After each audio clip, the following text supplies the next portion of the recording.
talk about, okay? So, planet Neptune.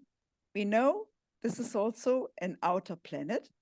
So, it's a giant as well as before Uranus. We talked about Uranus now last month. So it's also a giant. It's a hydrogen giant, and not an air giant, but an hydrogen giant. So Neptune is very far from the solar system, as you can see in this little sketch. The outer elliptical, it's not so elliptic, but it's an elliptical course of Neptune. And in the middle, in the yellow, you see the sun. So it's the farthest away from the sun. And it's the fourth largest planet in our solar system in diameter. We cannot see it with the naked eye, and it was discovered by an astronomist who discovered it in 1846. So it was discovered after Uranus. And it was because of calculation only, because they couldn't see it clearly that this is really a new planet. So it was more by calculation that they discovered this new planet. For the tour around the sun, it takes a very long time, more than a lifetime.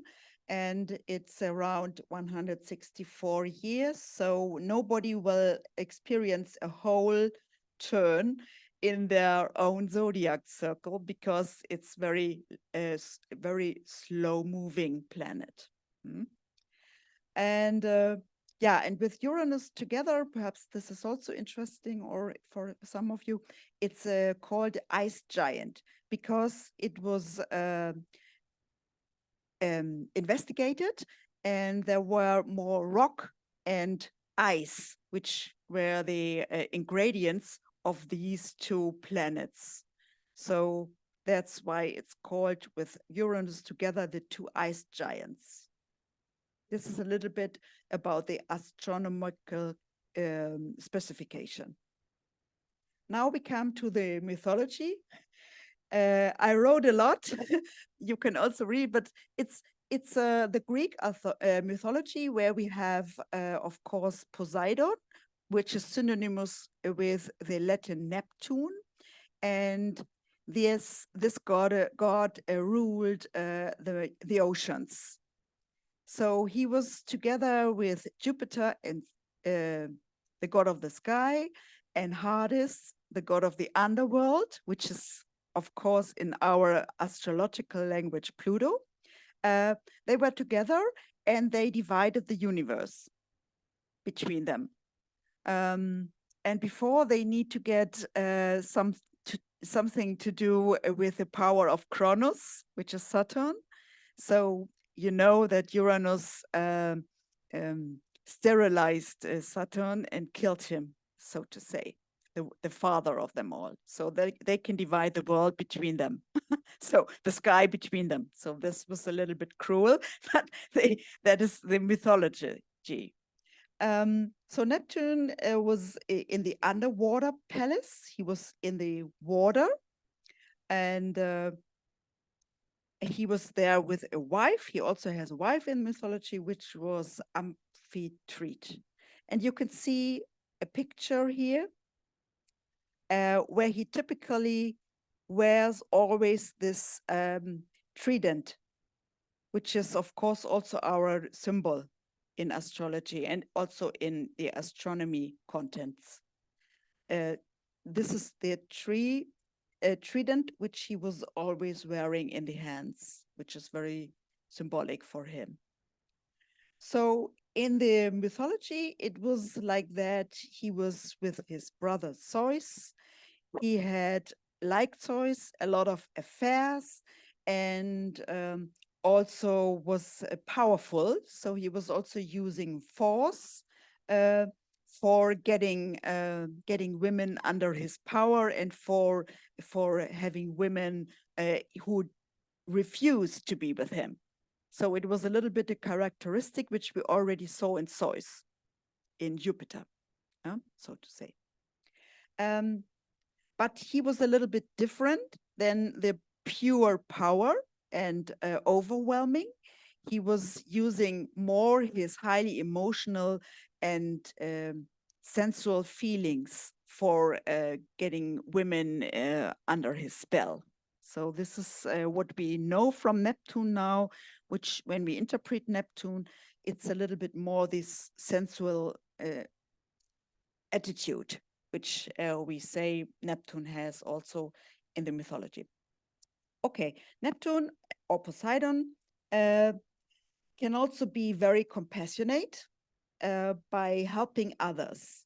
So it's said that he was also helping many sailors from drowning, and that was his work. When they needed new lands, he transformed large area of sea into the region of Thessaly, which is of course in Greece.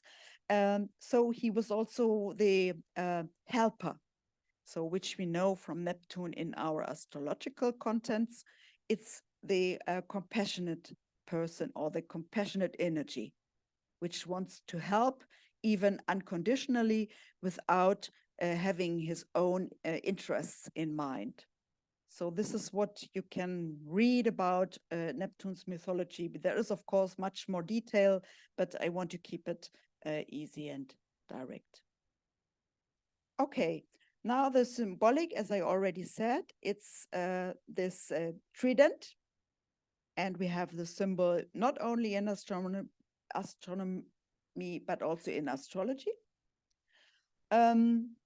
It's, of course, the Roman god of the sea, which was chosen for the symbol. And it rules in the zodiac circle in astrological content. It rules Pisces. And we have, of course, before we discovered Neptune, the humankind, it was the old ruler was Jupiter. Jupiter rules Sagittarius, and in the old days, or in the classical astrology, it also rules Pisces. So we can see that sometimes when we interpret and when we look for classical astrology or conventional or old astrology. But in the modern times, it's really Neptune that is ruling Pisces, and also the 12th house. As you know, this analogy of the house and the sign and the planet. So it's all in the analogy of Pisces, 12th house, and Neptune. And Neptune, as we will see later on with the characteristics, has also something, of course, in common with the 12th house, which we often call the house of secrets and endings. Some interpretations of the planet Neptune is dreamland, being a faint or fainted, spirituality, highly sensible. We also call Neptune with a helper syndrome, synonymous with a helper syndrome, being one with all the whole nature or the whole earth or everything. Being one is also a very good description of Neptune energy. A slow motion, idealistic. And we also can say people with a Neptune influence, they feel, I don't know if you recall that also for people you know in your environment, they seem to be very friendly, but sometimes kind of absent, translucent, as if you cannot grab them, as if you cannot make them responsible for anything. So it's a little bit what Pisces people symbolize for me. So I think they are sometimes absent in a way. And the motto or the mission or the idea of Neptune, if you put it like very simple, it's I dream. When you are under Neptune influence or have a sun, Pisces, then you can say this is the overall description, I dream. Okay. Now a little bit more, and then I will end. A little bit more about Neptune in the astrology. As we said already, Neptune is connected with the all is one. So one drop in the ocean.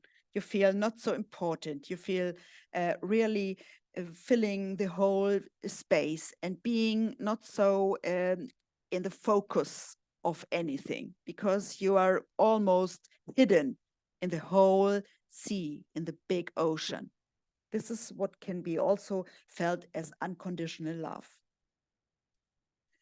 We also consider Neptune as connected with art or creativity, idealism, dreaming of a better world, unconscious and absence, as far as transcendency, really.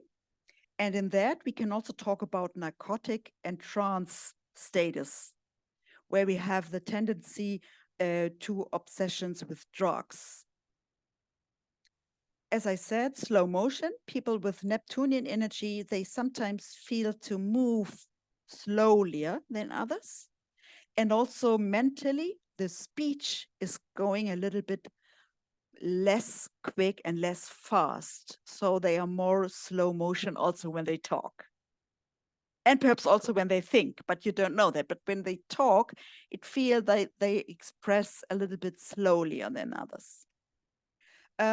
We also have the two nouns delusion and illusion connected to Neptune. Okay, this is so far what I wanted to say about Neptune. Before we start, I want to tell you that I have a newsletter, which I created for November. It's the first one, and I want to do them monthly now.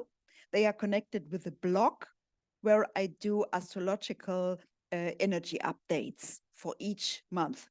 So it's a little bit, something which I wanted to share in a group. And so people can subscribe, and you can subscribe in the newsletter, and can also end this subscription anytime. And you get per month an email where I share some energy updates. If you want that, you can write in the chat the email, or you can look on my astro coaching site where you can find the contact form and you can ask for a newsletter. And then I will add your email address to the list, and you can get the newsletter as well. Okay, good. So now we can start. I stop sharing. And we can start with a Neptune. Okay, thank you. We can start with some talks about Neptune. And I don't want to talk that much because I already talked a lot. Thank you. And I would let you, the scene, and also the screen, if you like to share, and you can start and talk about what you think is interesting about Neptune in your own life. Whether you see it more like a problem that you are in an illusion always, looking to it through a foggy window, which is very nicely subscribed by Stephen Forrest, very interesting astrologer who wrote books about Neptune, or whether you feel this unconditional love, perhaps, for people, for situations, for the humankind, and for every creature or all creatures in the world, so for the whole nature. I'm curious to hear from you. Who wants to start?